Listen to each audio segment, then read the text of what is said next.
I'm Lisa Cohn, and I take the set of vitamins most mornings when I'm very stressed, and it comes with a little message. And this morning it said, do something small that scares you. And I hate public speaking. Yesterday's message said, when all else fails, smile. So there you go. Please forgive me, I made extensive notes because I'm not very good at this. But I changed the name of my talk last night to Real Stories and Big Ideas because I think this is all about the stories we tell ourselves and the stories I'm going to tell you. So first things first is that's me. And I've come through multi-disciplines. I started off a million years ago as a writer. I did a drama degree, so hence the real stories, or unreal stories, you know, when we get into surrealism. But and I've worked in various media. I work doing kind of social projects as well, my own projects. My day job is in advertising, so I sell products for a day job. That's not what I do the rest of the time. And I'm actually a strategist. I'm all about thinking. And as the Axelrods mentioned earlier, everything about design impacts you, including the lovely light fixtures in this room. And a couple of years ago, I came across a thing called, well, somebody mentioned design is problem-solving thinking, which is really strategy and how people interact. And everything is designed, including our backgrounds and how we interact with each other, which is how I kind of got to this point. But in order to do the job, and sort of any job that I've done, you have to be a little bit ADD, a little bit type A personality, perfectionist, have a small amount of multiple personality disorder in order to step into other people's shoes effectively, and possibly be a little bit autistic as well. So, you know, we'll see. But Bill has this incredible habit of convincing people to step out of their comfort zone and maybe do some things that they were uncomfortable doing. So I'm going to show you a picture, introduce you to some people. That's my family. And usually I don't mix business and personal. But he kind of convinced me that this was relevant to what I had to tell you. And I know it is because it informs where I come from and you know, where I am currently. Tomorrow, actually, my brother and my sister-in-law with these two gorgeous kids are getting married tomorrow and Saturday. Tomorrow's the white wedding, on Saturday is the Zulu wedding. And in about 15 days is the Xhosa wedding down in the Eastern Cape. And it's DIY. I was literally last night sewing the banners so that we can, my sister and I are the decorating committee. Don't ask, it's been higher grade in the extreme. And what I want to tell you about my family is, apart from the fact, like, some people see this picture or see us all together, because a family is a system or an organization like any other, really dysfunctional most of the time. But this doesn't make me like some people would have us do. We were actually on Felicia, like about 10 years ago, believe it or not, Felicia on E. Which for the foreigners, it's kind of a very poor man's version of Ricky Lake. They wanted to interview a multicultural family, so they got us. This doesn't make me a typical New South African. It doesn't make me a Jewish, Christian, Irish, Afrikaans, Xhosa, Zulu girl. But possibly it has given me a lot more empathy, which is something that informs all my work. I mean, in my biog somewhere, it says something about how every discipline I've gone into, whether it's user experience design or you know, even writing or strategy or everything, it's all about putting the human being at the center of everything we do. And you can probably see why, because we're a very mixed up bunch of people where I come from. Yeah, and this sort of informs my greater understanding of the South African struggle and the human struggle, which is about freedom, self-esteem, empathy, understanding, connection.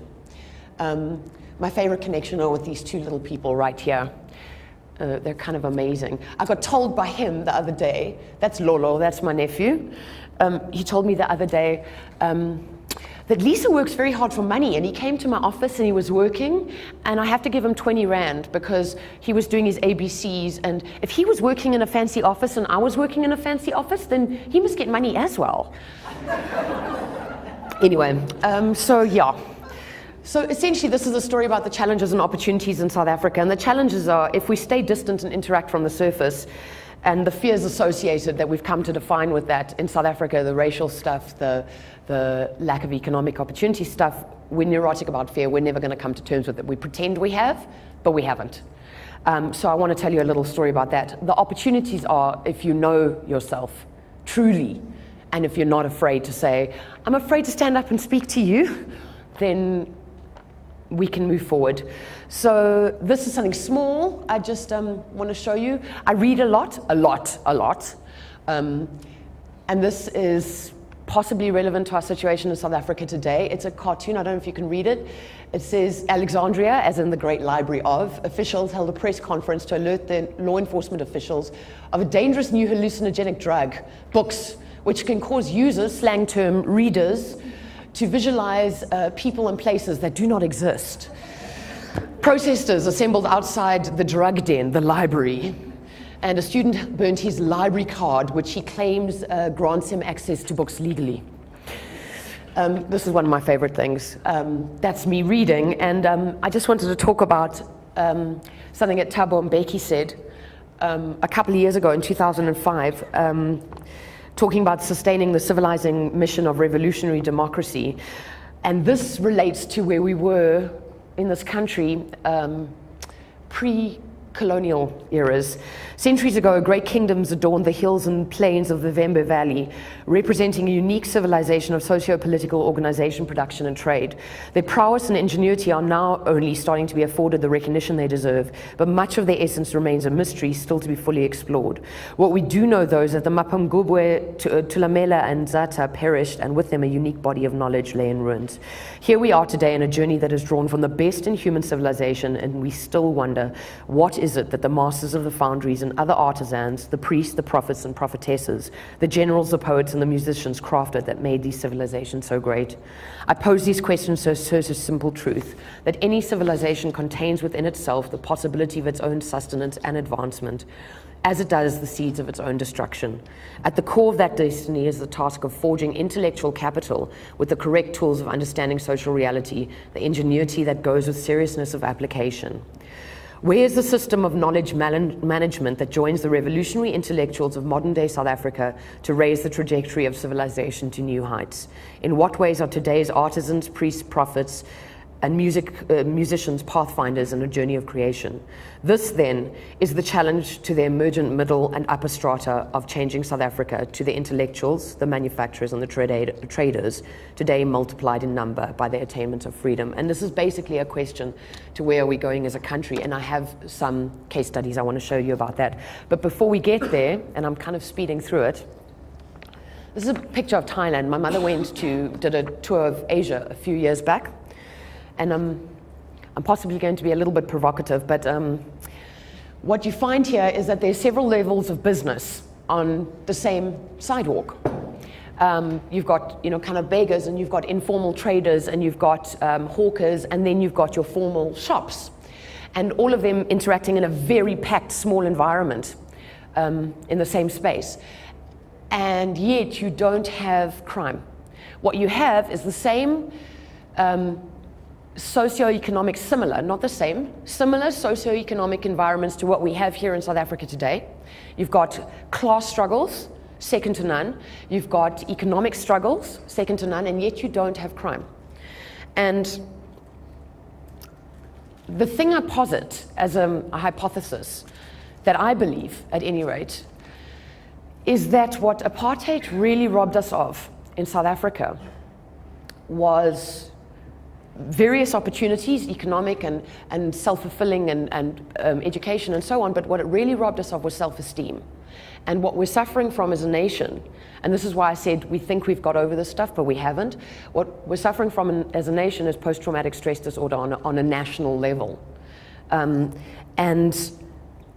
it's in our DNA, and that's a problem, because the kind of struggles that we're coming to terms with now, however many years after democracy, is the aftermath of men being taken away from their culture and called boys, and women being taken away from their environments and being called girls when they are fully grown women. And that robs people of their own belief in themselves, and thus how can they give respect to each other and grow a country that works. So moving on from that point, what I want to show you is, it's an imbizo, or a lechotla, or whatever you want to call it. It's basically a meeting place, the way things used to be. And I'm not idealizing, I'm merely saying, how do we bring this sort of environment into a modern workplace or a modern space? In pre-colonial times, there was a leader, but the organization of the community functioned. The leader didn't get stuff because he was the leader. The leader got stuff because of the role he fulfilled in the community. And it was coming from a server leadership position, from an authentic leadership position of knowing oneself. There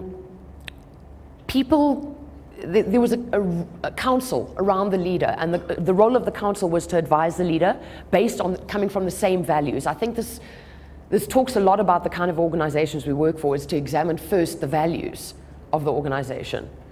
Ditto the values of the country, but the values of the organizations. And this is what this represents to me. How do we get back to a space where we examine our values and we talk about how people can be advised and held in the right way and rewarded based on kind of the stuff they do, and everybody has their role in that space? Yeah, again, this is Ubuntu, essentially, which is something you mentioned earlier. It's the concept of we each do, yeah, one hand washes the other. Yeah, this is not, here we go, the essential tenets of Ubuntu, which is server leadership, cohabitation, as in we're all working together for the same thing, social arbitrage, which is there is something for the community in that. Emotional intelligence is key, because if you can't examine your values and know who you are and where you're coming from and be honest about that, you can't move forward within that space. And the paradox of how do you serve, it's exactly, again, what the Axelrods were talking about, the paradox of how do you serve the organization and serve the individual within that space. And this stuff, actually, there's a brilliant book out there by Royal Khoza called Let Africa Lead, with a foreword by Mandela has written a foreword to the one edition, and Mbeki wrote a foreword to the other, and it's a really, really great book. I highly recommend you read it. And then there's another one that I really want to talk about, which is authentic leadership, which is, Bill George is a forerunner in this field. He talks a lot about authentic leadership, but it's about integrating your own story and your own journey of self-exploration into leadership environments, and thus the work environment. And it begins with understanding your life story and how you frame your story to see yourself as taking full responsibility in that journey and in your work and in your greater life as a whole. He said denial can be the greatest hurdle that leaders face in becoming self-aware, but authentic leaders ask for and listen to honest feedback. Again, we're going back to that system of the council around the leader in community. They use formal and informal support networks to help them. I think that's essential. And again, that's Bill George, and his first book was Authentic Leadership. There's several others that go after that. So that's the theory. What does it mean? Here we go. I think, for me, one of the keys is moving from win-lose to win-win. This is where, personally, I'm going as hopefully a consultant, and in my headspace and with the organizations I work with. So, strategic intervention to change Africa. to identify values and create value within and without, and what is driving organizations to change what kind of orgs they are, shifting from stockholder value to becoming responsible parts of the community. Because we spend most of our lives at work, and we need to sustain our communities. This is vital, especially where we face, climate change, economic downfall, all sorts of issues. Some companies are finding that strategic differentiator is what brings them greater value in the competitive world, adopting strategies that benefit their supply chain and benefit their greater communities. And we're moving into a networked world, which is something that Bill talked about. So, socially conscious ways of supporting a community and business partners. And I've got 2 case studies that I quickly want to share with you. SAB, this was one of the second or third ones that I heard about and found fascinating. I don't know, is anybody here with SAB? Okay. It's a very, very big business that makes beer worldwide. And its reach extends beyond its own operations. And thus, the decisions it makes about its supply chain impact hundreds of thousands of people. We're not just talking about people who consume beer. So it can have a materially positive effect on the community that surrounds it. And the thing that I found so amazing about this case study when I heard about it was that, particularly post economic meltdown of the world, it made even more sense for a business to do this in terms of return on investment. So what they did was, Town Smallholder Barley Farmers Project was the first one they did. Now, SAB as a business buys their hops, barley, whatever it is that makes beer, because I don't drink beer, so I don't really know. But they used to buy it from these big industrial farms. And then they thought, our CSI needs to not be CSI. It's not a marketing effort. It needs to be a core part of the business. So they took that and started developing these small holding farmers, giving back to the community. And they started buying a portion of their barley, hops, whatever, from these small holding farmers. Okay, and then the recession hit. And they were buying the small holding farmers stuff for less than from the big industrial farms. It suddenly made sense to buy more from the small holding guys than from the big guys. So it made financial sense to the bottom line, to the supply chain, and it made community sense to keep developing these guys. It's brilliant. It's no longer CSI as a marketing project. It actually makes bottom line financial sense in the way they transform the organization, transform the structures. And what is CSI? Oh, sorry, corporate social investment. That's a lot of companies have CSI projects, but this moved it into the core of the business. So they've extended this case study, this across the country into KwaZulu-Natal, and similar projects have been started throughout Africa. And to my mind, it's genius. Organizations can do the same thing. There's been other organizations that have done it. I've heard of a shoe company that's done it. Microsoft have done it. I'll share that in the breakout. But it's about moving it into strategic core areas of the organization and putting the weight of the organization behind it. It's no longer something that marketing does.